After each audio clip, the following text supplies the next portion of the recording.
I was tracing a family branch when one line stopped me cold. Place of birth, Great Tartary. I stared at it like it was a typo, but it was written with unsettling precision. There is no country called Great Tartary on any modern map, so where exactly was my ancestor born? Not a missing street, but a missing world, an impossible scale hiding inside one bureaucratic box. Was Tartary a real homeland, or just a label Europeans slapped on the unknown? And if it was only a label, why does it feel like a sealed door in the archive? I opened a new case file. Great Tartary. Location uncertain, meaning contested. Paper trail fragmentary. Tonight, we follow the ink, not the rumor, and see what survives in the remnants. First, a confession. Old maps are not photographs, they're arguments. They show what cartographers believed, what patrons demanded, and what travelers claimed. In Western atlases, Tartary shows up for centuries as a wide, shifting term. A wandering place name, sometimes stretching from the Caspian toward the Pacific. Sometimes it leans north, swallowing Siberia. Sometimes it leans south, pressing near China. The official narrative says it's an exonym, an outside name for lands Europeans didn't fully survey. And exonyms are slippery. They flatten many peoples into one word. Even the spelling drifts. Tartary, Tartaria, a Tatari, like the printer couldn't pin it down. In early modern Europe, Tartar became a catch-all for steppe societies and empires beyond the frontier. Not because those societies called themselves that, but because outsiders needed a category. A category makes distance feel manageable and ignorance feel organized. Look at the margins on some atlases. Notes about hordes, tribes, deserts, unknown routes. You can almost hear the silence in those blank spaces. Then come the library catalogs. Cold, clinical, and hard to argue with. They preserve titles like Map of the Great Tartary, printed in Amsterdam in 1757. That matters. Not as proof of an empire, but as proof the label was mainstream enough to print. Collections like the David Rumsey Map Collection hold scores of Tartary maps across the 1600s into the 1800s. Different cartographers, different borders, same word hovering over the north of Asia. So the term is real. But what does it mean in human terms? Because a genealogical record doesn't care about cartographic fashion, it's supposed to point to a real place. And here's the trap. A clerk in 1870 might use an atlas label as if it were a nation. Not a conspiracy, just a shortcut. But shortcuts in paperwork can turn into inherited mysteries. As surveys improved, Russia mapped Siberia in greater detail, and diplomacy sharpened borders. Names got standardized, provinces, governorates, districts, administration replacing approximation. So Tartary fades from new maps, not with a bang, but with a bureaucratic sigh. Yet in the family tree, the old label can linger like a ghost that makes you wonder, what else did the map makers compress into that one word? If Tartary was a blanket, which threads were stitched inside it? And when the blanket was folded away, where did those threads go? This is where the Tartaria community enters, with a different reading of the same artifacts. They say the drifting borders aren't confusion, they're camouflage. Not a loose term, but a masked empire. One political system spanning an entire continent. They point to the sheer repetition of the name and ask, how can that be just a mistake? They call it erasure. Deliberate, coordinated, methodical. And then the story turns personal. A Tartarian bloodline cut out of family records. A noble house dissolved, a heritage renamed, a lineage forced into anonymity. The claim sounds cinematic, because it is. But cinema isn't evidence, and suspicion isn't a document. So I set rules for this investigation. No certainty without paper. No villains without proof. We separate what we observe from what we hypothesize, and from what might explain it more simply. Observation. Great Tartary appears on maps and in catalogs. Observation. It appears in some genealogical and migration records as a birth location. Hypothesis. Those labels indicate a single sovereign state, later removed from history. Alternative. The label is geographic shorthand, later replaced by more precise names. Another alternative. The record keeper copied an atlas term, not a passport. The community claims intent.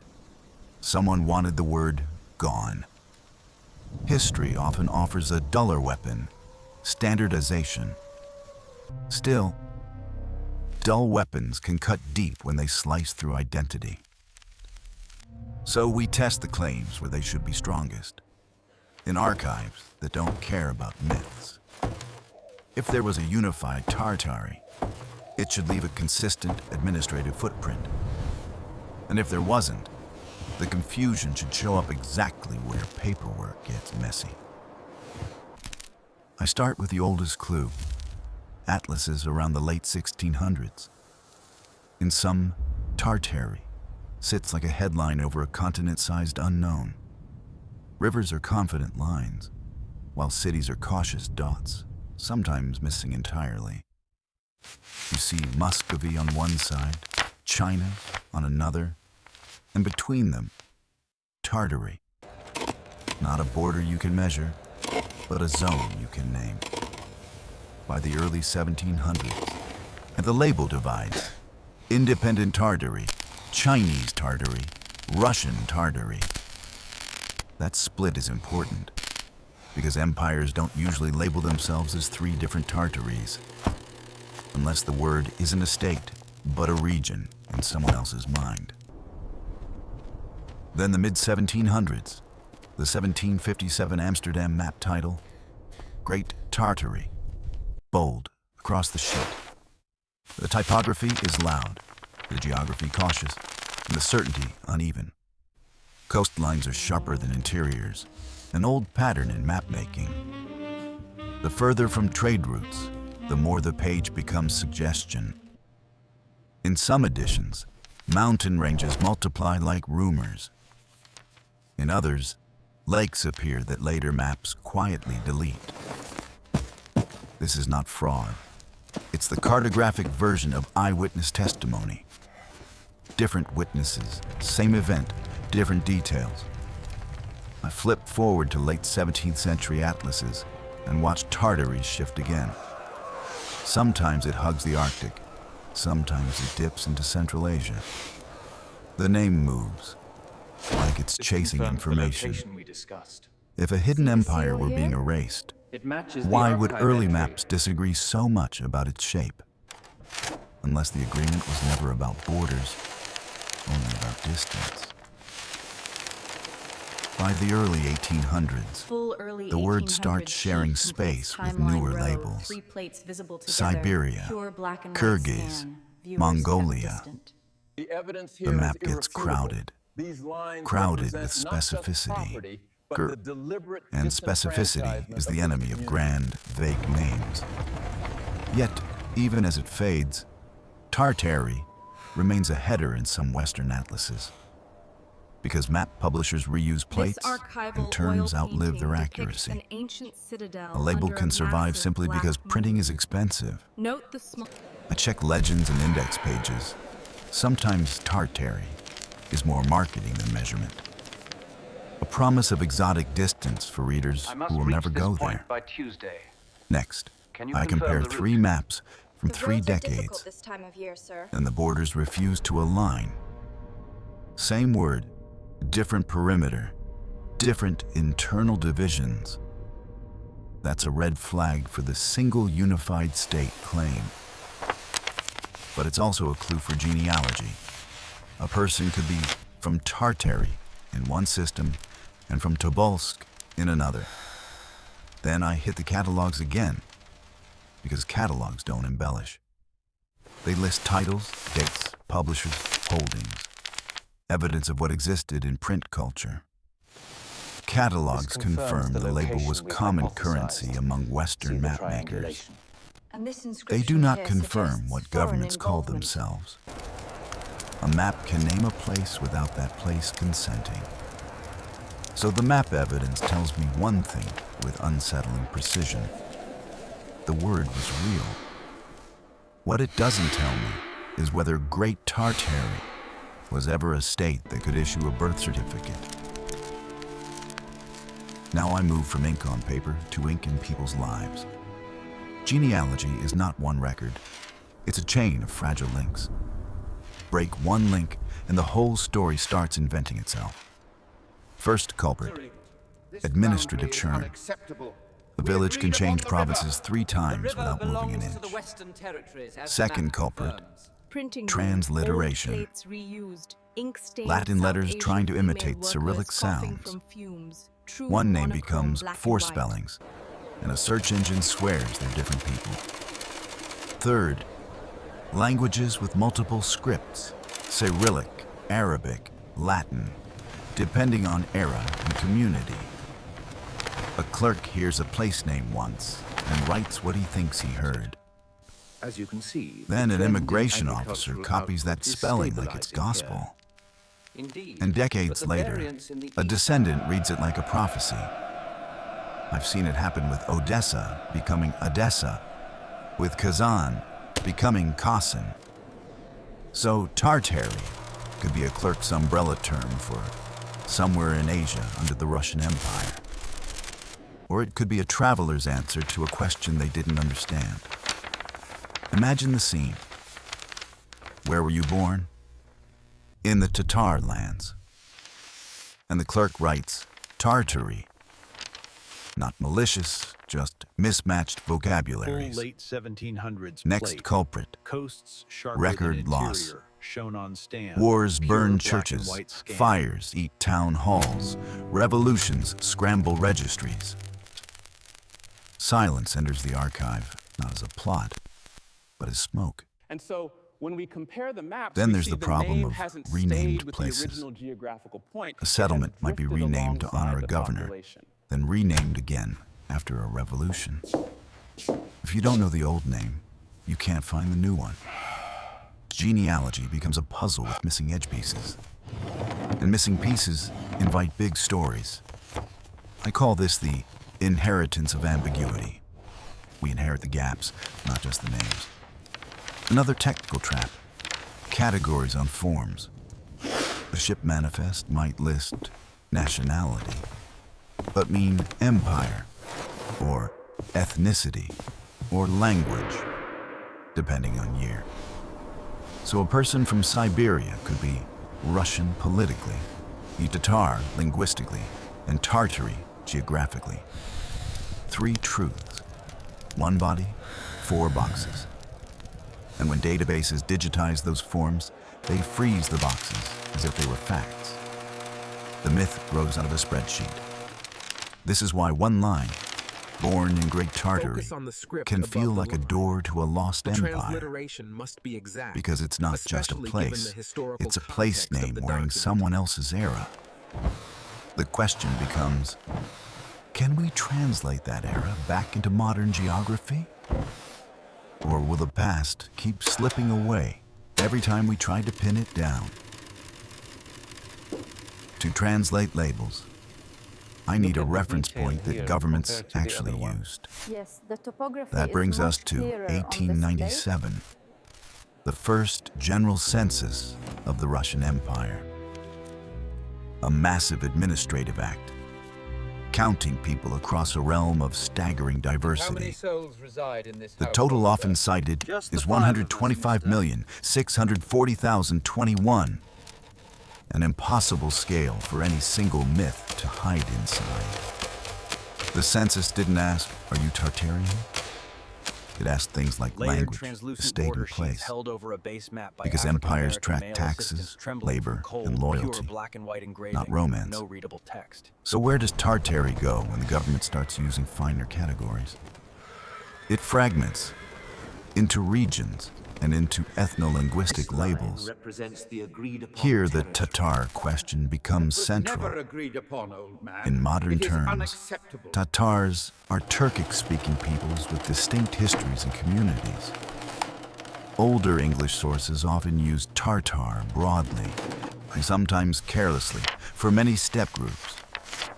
The difference between Tatar and Tartar is more than spelling.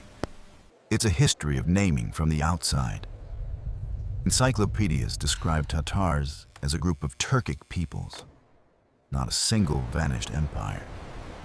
That's mainstream framing, but it matches what census-style categorization tends to reveal. Plurality. Plurality is messy, and messy is the opposite of a neat Tartary box. If a Western map calls a swath Tartary, the census might break it into governorates, oblasts, uyezds. And within those, it might record mother tongues, Turkic languages, Mongolic languages, Slavic languages. So the label doesn't disappear, it dissolves. A dissolving looks like erasure if you expected a single name to survive. But bureaucracies don't preserve poetry. They preserve categories that help them function. The census office. Here's where a practical clerks test. labored through mountains of ledgers Can we by match a dim family gaslight. surname to a The district work in the was endless, 1897 and the tables? conditions grim. Sometimes yes, if the spelling is stable, if the district name survived, if the record is intact. Sometimes no, I am the king's because one enumerator. Cyrillic letter How was many misread in souls reside in 1910 this and dwelling? copied for a We have century. nothing for you, sir. That's the cruel part. History can vanish by accident, not design. Yet, I admit, accidents at imperial scale can feel indistinguishable from intent. And that feeling is the fuel that keeps Tartaria theories alive. Because when you can't find your people in the official narrative, silence feels personal. So you reach for the largest label available, and Tartary is waiting, not as proof of a hidden state, but as a mirror reflecting how the West once saw the East. Now we apply counterweight, explanations that require less choreography. First, cartography followed power and access. As Russia expanded eastward and built administrative grids, Western maps updated, slowly, unevenly. When a region becomes legible to diplomats and traders, vague headers lose their usefulness. Second, the word Tartary carried baggage, European stereotypes, theological myths, even fear. As a scholarship changed, publishers preferred more neutral, specific terms. Third, printing inertia. Old plates and old habits keep old names alive long after officials stop using them. So you can find Tartary on a map that was reissued from older templates. Fourth, language drift between Tartar and Tatar created a false continuity. If you see Tartar in a 1790 encyclopedia and Tatar in a 1991, it can look like a cover-up. But it can also be spelling reform and scholarly precision. Fifth, migration records are full of simplifications. Clerks wrote what fit the form, not what fit the soul. A refugee might name a broad region to avoid trouble, or because the local district name meant nothing abroad. So, Great Tartary can function like the Levant or the Balkans. a geographic shorthand. Sixth, borders in Eurasia moved fast between 1699 and 1897. Treaties, wars, annexations, reforms, Lord, each one hear changes our what a place prayer. is called. A person can be us born this under day one our flag daily and die under another without ever leaving home. Seventh, records get filtered through institutions. Church books, military drafts, tax lists. Each uses its own naming conventions. When those conventions collide, you get contradictions that feel like cover stories. Eighth, digitization amplifies errors. A misindexed place name becomes searchable truth. A single typo gets replicated across genealogy sites like a genetic mutation. And once it's replicated, it becomes evidence. Not because it's true, but because it's common. Ninth, confirmation bias. If you start with an empire was erased, every missing record becomes a crime scene. But if you start with records are messy, the same gap becomes a known failure mode. Neither starting point is neutral. So I forced myself into the middle, skeptical, but not dismissive. Because the pain behind these theories is real, people want to belong to something coherent. And Great Tartary offers coherence. One name, one origin, one story. Reality offers fragments, dialects, districts, shifting borders, and blended identities. Fragments are harder to romanticize, but fragments are what archives actually contain. So the question changes from who erased Tartary to why did the label work for so long? And what does that label hide, intentionally or unintentionally, about the people underneath it? If Tartary was a unified political entity, what would prove it beyond maps? We'd expect consistent state documents, charters, tax codes, legal courts, and standardized seals. We'd expect diplomacy, treaties signed under the same sovereign title across decades. We'd expect internal administration, census categories that say Tartary, the way they say Russia or China. We'd expect a paper trail of infrastructure, roads, posts, fortifications, funded and recorded centrally. We'd expect coinage, weights, measures, an economy that speaks with one voice. And we'd expect it in multiple archives. Hostile neighbors keep copies of your paperwork. If those hard artifacts are scarce, the honest explanation isn't always erasure. Sometimes it's that the thing we imagine never existed in the form we imagine. Or it existed as networks, cons, confederations, tribute systems, real, powerful, but not a single uniform empire. So the burden of proof isn't emotional, it's administrative. Why does this mystery hit so hard today? Because we live in an age of data, yet we feel more uncertain about our origins than ever. Because institutions tell one official narrative, while the internet offers 1,000 competing ones. Because a blank in a record feels like an accusation. You don't belong anywhere. And Tartary becomes a mythic homeland, big enough to hold that loneliness. But there's another way to read it, as a lesson in how knowledge gets labeled, then inherited. The past isn't just what happened. It's what got written down, indexed, translated, and remembered. And sometimes the most haunting thing isn't a conspiracy. It's a filing system. So I close the case file with a question, not a verdict. Was Great Tartary a homeland or a shorthand? If your family record says Tartary, try 3 checks. Locate the original document, trace its language, and map its administrative context. Compare old atlases to gazetteers, and compare both to census-era districts. Let the evidence argue with itself. I'm Tim. watching the past so we can understand the present, and asking you the only question that matters. What can you prove?